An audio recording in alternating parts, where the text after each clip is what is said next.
Hello everyone, welcome to another DailyJim. Today's Thursday, February 8th, 2024. Ooh, my voice is kind of empty. Today I wanted to talk about to lead people towards love or away from love. And maybe more so, do I want to lead people towards love or away from love? And the context of this reflection is being at the park and thinking that a lot of times in relationships, I tend to be the one that wants, it doesn't matter whether it's a romantic relationship, it's any type of interaction with other humans often.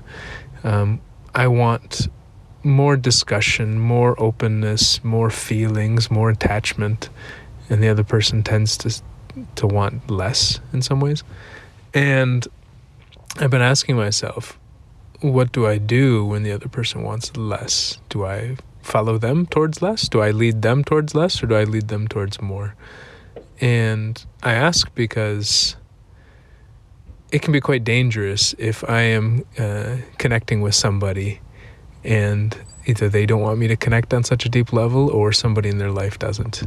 Like, I almost got into a fight with a guy once because he thought I was hitting on his wife when I didn't think I was. I thought I was just thanking her for being a teacher and also thanking her friend, but guy almost got into a fight with me, and this was like a family friend, so I was like really confused.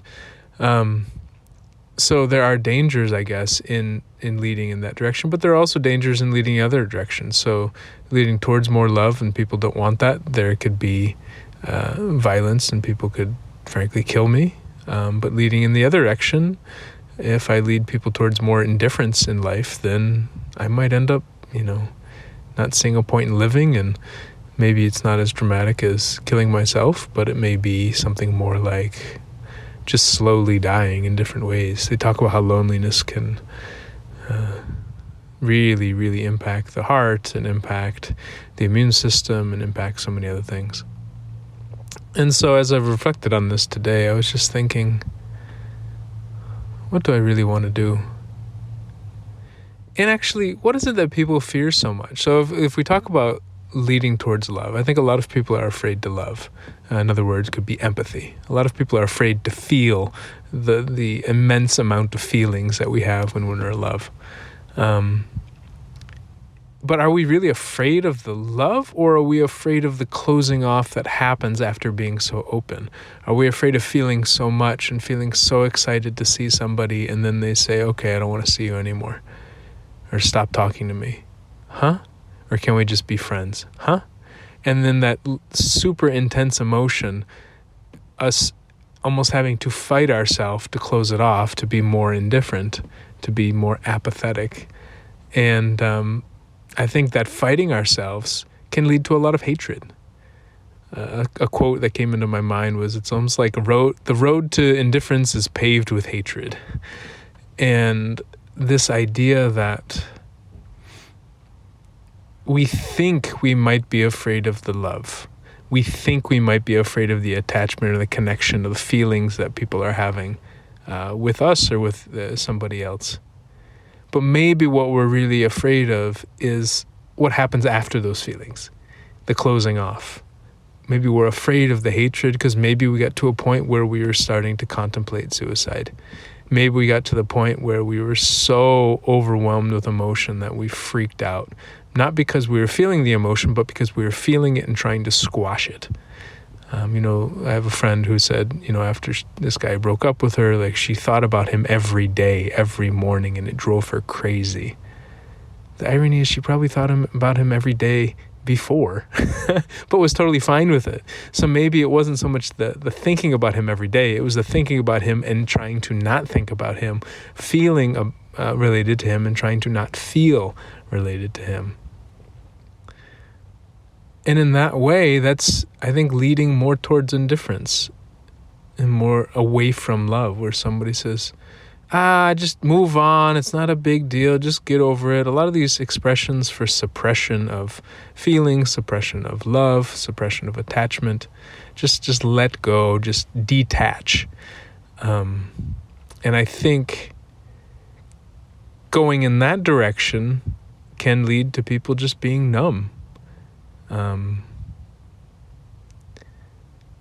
So really, what are we afraid of? Are we afraid of going towards love, or are we afraid of what happens after? So it's almost like we're afraid of this thing happening because we know what's going to happen next. It's like, no, you don't.